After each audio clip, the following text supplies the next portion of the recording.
Hi everyone, Andalisi here. Well, you might remember we had an episode a while back about Detroit pizza. Now I want to share an episode of another WDET podcast, CuriosiD. It's a fun podcast where WDET reporters answer listener questions about things that are quintessentially Detroit, like what are the origins of the Boston Cooler, or who is putting up the signs for Corn Real Good. Well, the latest episode of CuriosiD is all about Detroit pizza and who really pioneered Detroit-style pizza. I think you're going to like this, so here's that episode. I'm Laura Herberg, and this is CuriosiD, where WDET, the NPR station in Detroit, finds answers to your questions about everything Detroit. This episode's question comes from Tim Kaiser. He grew up in Rochester Hills in the 70s and 80s and doesn't remember hearing much about Detroit-style pizza. After living out of state for 2 decades, Tim moved back to the area in 2021. And when I got back, there was all this Detroit-style pizza, and I had no idea what it was. I said, where did this come from? Hi, how are you? We sent WDET's Claudia Brancard to sniff out the origin of Detroit-style pizza. Her journey begins at the intersection of 6 Mile and Conant on Detroit's east side. I mean, what we want to always say is we are the birthplace, but we're also the original. And when I talk about original, it's not only the ingredients that you use, but it's the process that you use. That's Wesley Pakula, the chief brand officer of Buddy's Pizza. In the restaurant's kitchen, he demonstrates how to make their classic Detroit-style pizza. First step, place a dough ball of salt, water, and yeast in a rectangular blue steel pan. It starts with the hand pressing. So we start pressing the dough, and then this winds up proofing for a couple hours. Pakula picks up a handful of pepperoni pieces and places them directly into the dough. Then comes a Wisconsin brick cheese. He says brick cheese has a higher fat content than mozzarella and eats a lot richer. It comes in 40-pound blocks. And what you want to do is you want to cover all the pepperoni. Then we go to the saucing. And it's a light skimming of the sauce over the top. It's a 3-stripe method. The order of assembly is essential when it comes to making Detroit-style pizza. It's almost like an upside-down pie. Bakula says the reverse order technique is what gives the pizza its fluffy center and crispy sides. And then that's placed in an oven to be baked. 600 degrees, 14 minutes. And that's how you make authentic Detroit-style pizza. Okay, thank you. Detroit-style pizza was invented at Buddy's Pizza in 1946 by then-owners Gus and Anna Guerrera. Anna's family emigrated from Sicily to the United States and brought with it a recipe for a type of Sicilian pizza called sfincione. With its spongy, focaccia-like crust and toppings baked directly into the dough, Pakula says the sfincione became the inspiration for what is known as Detroit-style pizza today. And I think that's kind of what gave it its original sort of folklore and love, because people would see this thick pizza come to the table and they would bite it and it would be like air. Pakula says a key part of sfincione-style pizza is the pan.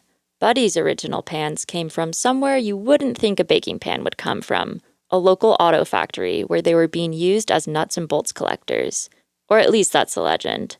To this day, Buddy's Pizza uses rectangular blue steel pans modeled after the factory dishes. Once the Guerreras found the right pans, it was on to baking pizza, and, no surprise, they were a hit. Detroiters from all over town would make the journey to 6 Mile and Conant to taste the square pizza.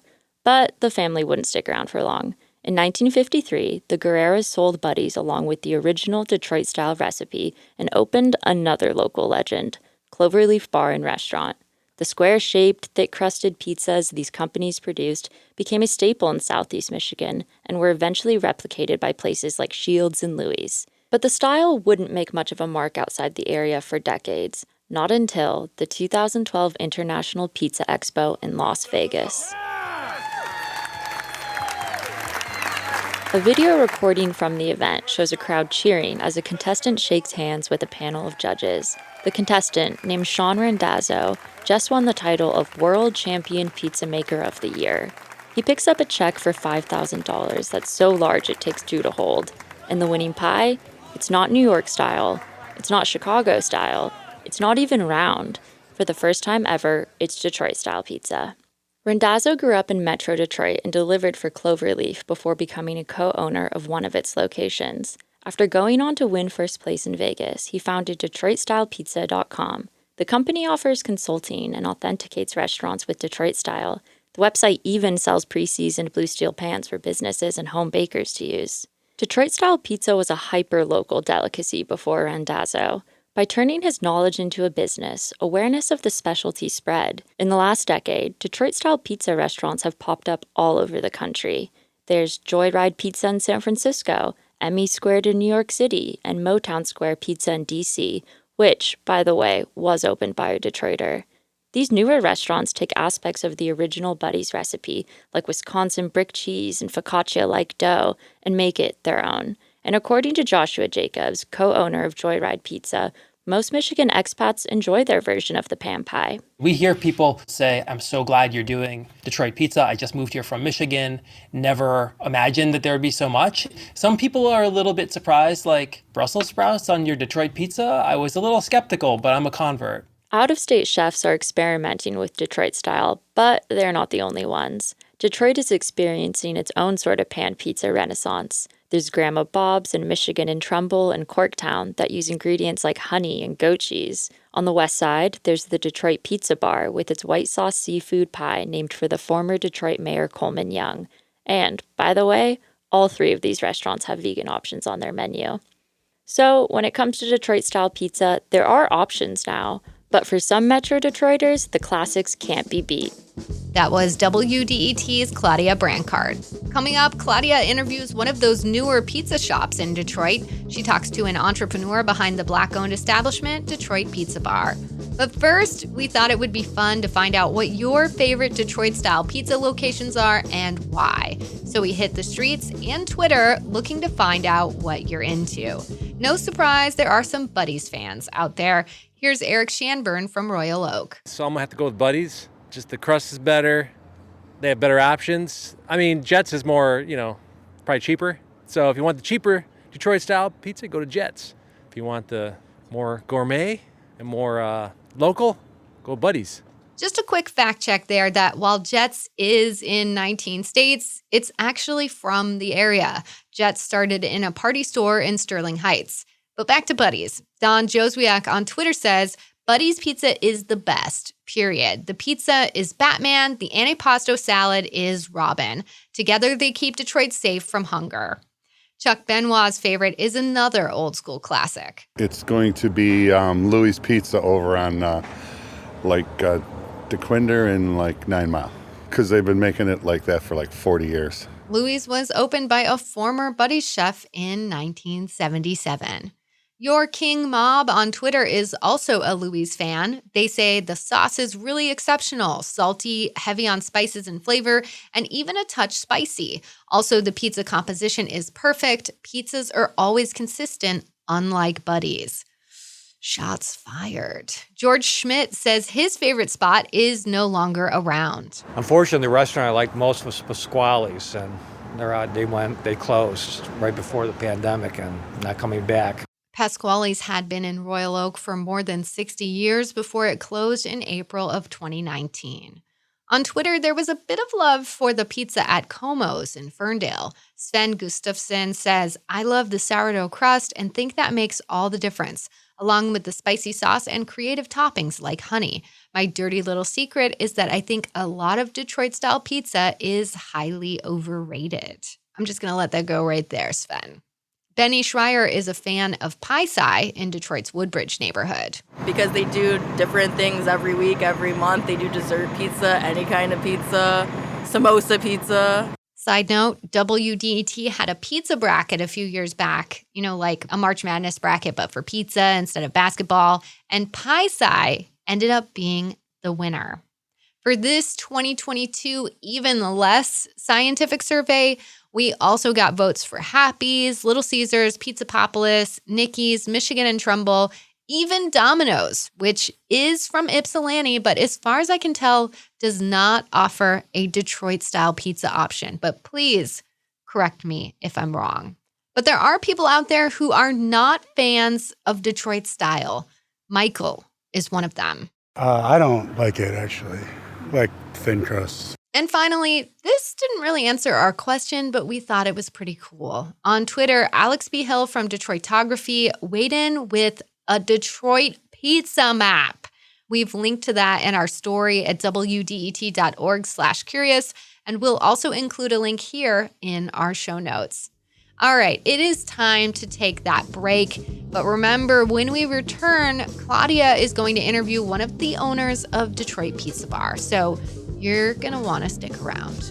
We'll be right back.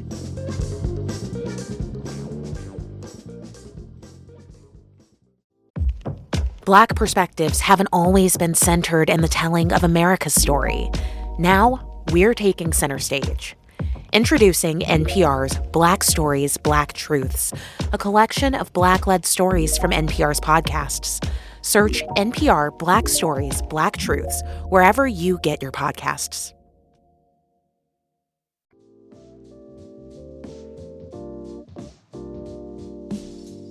Detroit Pizza Bar opened earlier this year in the Livernois and 6 Mile area on Detroit's west side. The Black-owned business has a full bar and serves square pizzas, salads, and wings. Renovation of the restaurant's building was paid for in part by the Strategic Neighborhood Fund, a partnership between the City of Detroit and the nonprofit Invest Detroit. The fund was created to revitalize key commercial corridors across the city like McNichols, where the shop is located.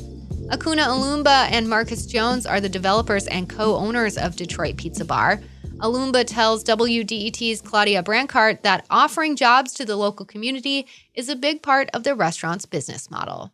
Both Marcus and I have developed real estate in Detroit before, and so when this opportunity presented itself to be able to rehab this commercial space, we knew for sure we wanted to have a business that was centered around workforce development in Detroit. And so we set the goal of hiring and training individuals in the community and to have 100% Detroit residents.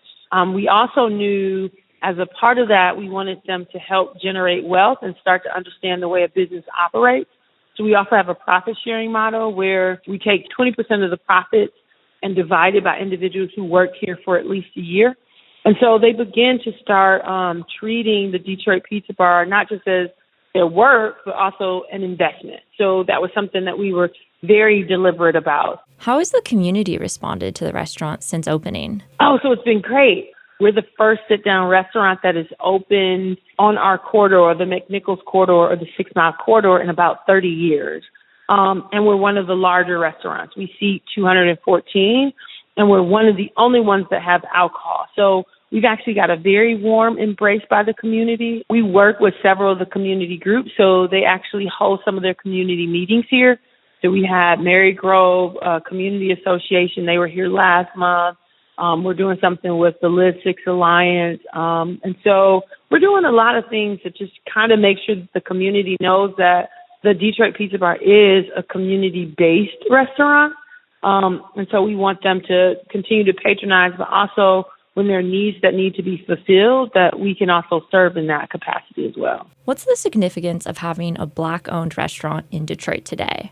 I think it's huge. I think because particularly a Black-owned restaurant that's in the neighborhood. So a lot of the development in Detroit has been focused on downtown. And then, they've been areas in which there's a huge inflight of population. And in those areas, there have been more restaurants. We happened to come along at McNichols around the same time, but before we got an influx of people. So now, because the commercial thoroughfare is becoming revitalized, it also means that the housing stock has increased too, right? So when we originally started building, you could buy houses in the Fitzgerald Bagley community for, $10,000, $15,000. Now, if you look on Realtor or Zillow, the two-family flats are going for $150,000 or $200,000. And so, it means a lot. It starts to mean that Detroit is in fact coming back because the neighborhoods are coming back, right? It's one thing to say that downtown Detroit is lively. It's another thing to say that there are entire neighborhoods that are thriving. And so I think, being in one of those neighborhoods that's beginning to thrive and being able to see the changes in the community, I think that's good for everybody. Akuna Alumba is the co-owner of Detroit Pizza Bar in the Live 6 area. She spoke with WDET's Claudia Brancart. We have nearly reached the end of this episode, but before we wrap things up and you inevitably pick up your phone to order some pizza, because how could you not after this episode, I need to tell you that we want to hear from you. Not about pizza, but about Boblo Island. We want to hear your Boblo memories, your memories of the boat, the island itself, whatever you want to share. Call into the CuriosiD voicemail line at 313-403-5747. Leave a message, and you might hear yourself in a future CuriosiD episode. I have a feeling that you probably didn't write that number down, so just so you know, it is in the show notes. You have been listening to CuriosiD, a WDET production. I'm Laura Herberg, the executive producer. I also edited and produced this episode. Thanks so much to our question asker, Tim Kaiser. Also thanks to Claudia Brancart for reporting the answer. Mastering and some mixing for this episode was done by WDET's Connor Anderson. Our music is by Will Sessions. Special thanks to WDET's head of podcasts, David Lyons, for production support. Jerome Vaughn is the WDET news director and interim program director. WDET's digital team is Sophia Joswiak and Dave Kim. And if Joswiak sounds familiar, yes, that was her dad, whose tweet I read earlier. Also, thanks to our podcast interns, Patrick Burness, Ashley Harris, and Jack Philbrandt, for hitting the streets and asking people about their favorite place to get Detroit-style pizza. And one last thing, if there's something that you're curious about in Detroit, let us know. Go to WDET.org/curious and find out how to ask your question.